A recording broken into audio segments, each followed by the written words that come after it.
Vamos a comenzar entonces a hablar del taller 5, de lo que tenemos dispuesto para nuestro quinto y último ejercicio de curso, que corresponde a una evaluación multicriterio aplicada o aplicado a cultivos. ¿Sí? La evaluación que vamos a hacer pues va a corresponder a un cultivo que ha sido asignado a cada estudiante. En este ejercicio, en esta oportunidad, pues yo voy a tener la dicha de poder calcular o de evaluar las condiciones para el caso de la lechuga. Y he preparado un material que puede servir de referencia para guiar el ejercicio. Entonces, en ese caso, vamos a revisar esta tabla de Excel donde me traigo la información que me ha sido provista. Me dicen que según el estudio que Rojas hizo en el año 2014, la lechuga debe cumplir con unas condiciones para poder ser cultivada. Corresponder a un clima que esté digamos, un piso térmico templado, frío, moderado, una temperatura que varíe entre los 10 y los 25 grados centígrados, una altura que varíe entre los 800 y 2500 metros, la pendiente cuyo porcentaje no sea superior al 8% y una precipitación que, digamos, se enmarque en este rango, ¿cierto? Entonces, vamos a ser operativos a la hora de calcular la forma en la que vamos a hacer una evaluación multicriterio. ¿Qué nos están diciendo? Que debemos aplicar una multiplicación lineal ponderada. ¿Esto cómo se explica? Se explica en que nosotros tenemos un elemento raster, ¿sí? En forma de matriz, una imagen raster, de nuestro territorio. Y cada elemento en él va a tener un valor asignado, ¿sí? ¿Cómo vamos a calcular ese valor? Pues tenemos que hacer dos pasos previos para poder llegar a ello. Vamos a aplicar esta fórmula, la forma del valor de cada uno de los individuos, ¿sí? O de cada una de las celdas del raster final del resultado de la evaluación multicriterio, pues va a corresponder a una multiplicación de cada uno de los elementos por un ponderador y una suma que los resuma a todos, valga la redundancia. Entonces, el primer elemento de esa suma es el valor del clima, ¿sí? Por su respectivo ponderador de clima, P de clima, ponderador, ¿cierto? ¿Qué significa esto? Pues que yo voy a tener un valor para clima y a ese valor pues yo lo voy a multiplicar por su respectivo ponderador, ¿sí? Eso me va a dar un resultado. Es como lo que hablábamos en las notas.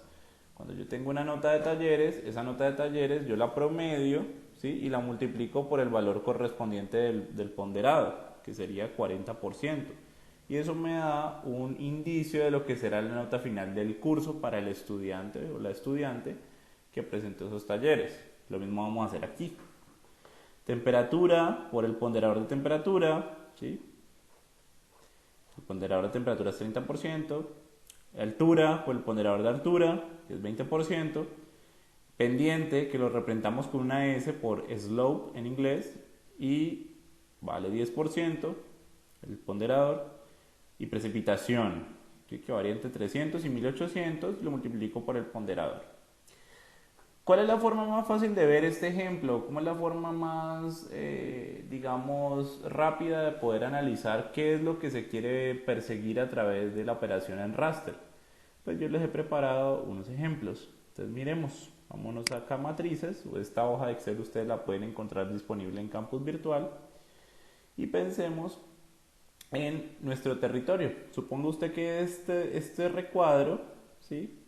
Es el Valle del Cauca, es, digamos, un mapa que está dividido en celdas porque es un raster, ¿cierto? Entonces, yo he logrado clasificar mis variables, ¿sí? Mis valores, digamos clima, si es templado, frío, moderado, la temperatura si está entre 10 y 25, la altura si está entre 800 y 2500, la he logrado clasificar de una escala del 1 al 5. ¿Por qué hago esa clasificación en escalas?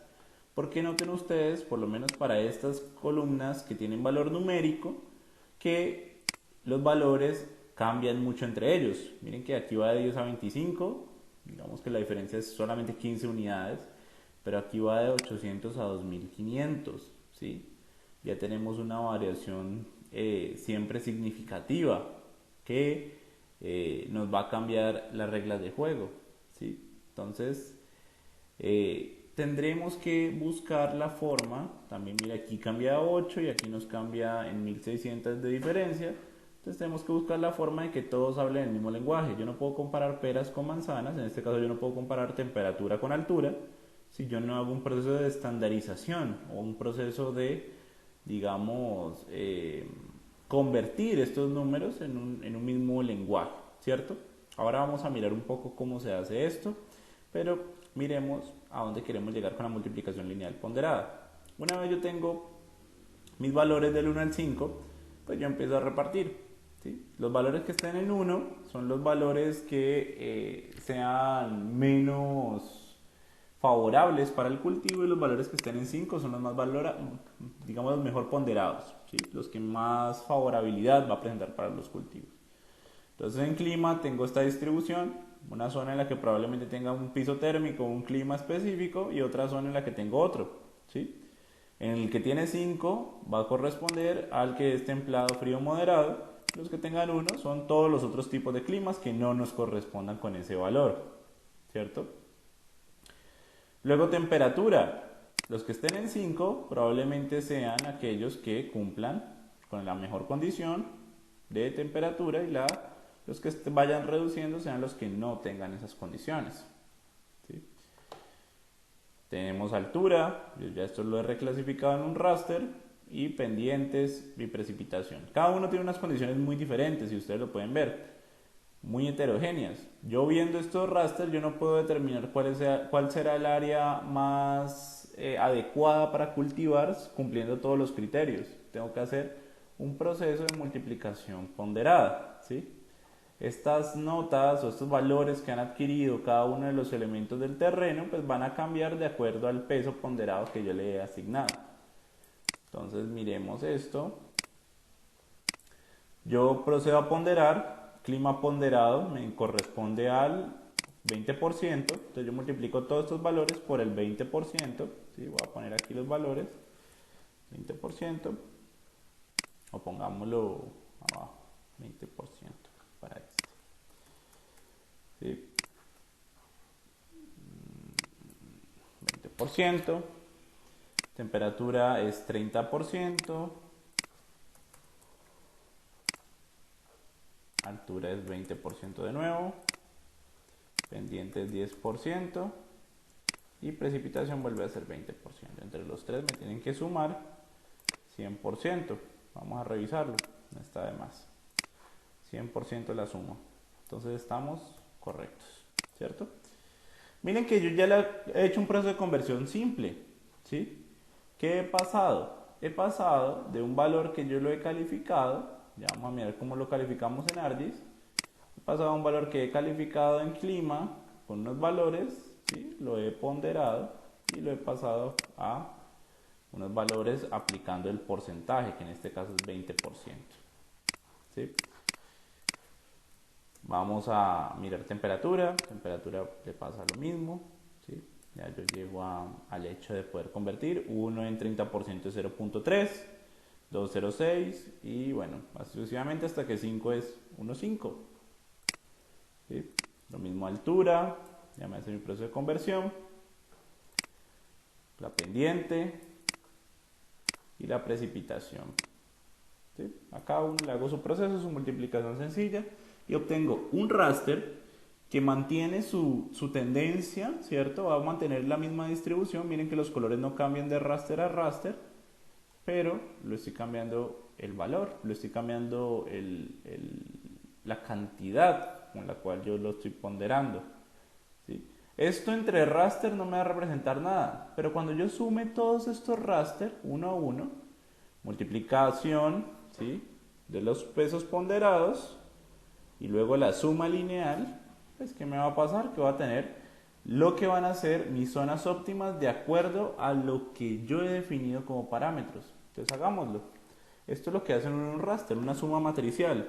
Vamos a decir que esta primera fila o esta primera celda es la suma de las primeras celdas, ¿sí? La primera celda de clima, con la primera celda de temperatura, con la primera celda de altura, con la primera celda de pendiente y la primera celda de precipitación. Tenemos que tener 5 factores, 1, 2, 3, 4, 5, correcto. Nos da un valor de 2. La suma de estos elementos me va a dar un valor de 2. Vamos a ver qué pasa con los demás. Yo arrastro la fórmula, me van apareciendo los valores de los demás y ahí lo tenemos. Podemos ver entonces que al yo combinar todos estos elementos, puedo decir que la zona que es óptima para cultivar lechuga o para cultivar lo que haya propuesto acá, pues van a ser estas, aquellas que cumplan con un valor de 4 a 5, ¿cierto? Las zonas que pueden ser menos óptimas, pero que todavía son funcionales, que cumplen con los criterios, van a ser las que estén de 3 a 3.9 o a 4 casi. Y las que, digamos, ya uno puede ir quitando porque no son tan buenas, están ahí como en la mitad, pues son las que estén entre 2 y 2.9, ¿sí? Lo mismo, pues ya las que estén en valores menores a eso, pues no van a ser zonas aptas para cultivo, ¿cierto? Con los raster vamos a tener zonas que cuenten con valores mucho más bajos que 0, que 2 o que 1. Puede que queden en 0.2, en 0.3, ¿cierto? Que directamente no cumplan la condición dadas las perspectivas. Y eso lo vamos a evaluar entonces para el Valle del Cauca a través de un raster. Entonces, esta es la explicación de lo que se va a aplicar en el modelo. Este es el primer video de varios que voy a cargarles, donde explico cómo es el paso a paso en cada una de estas variables, es decir que tendremos mínimo 4 videos más, 5 videos más, hablando de pues, qué vamos a hacer espacialmente con estos. ¿Listo? Entonces, hasta aquí este video.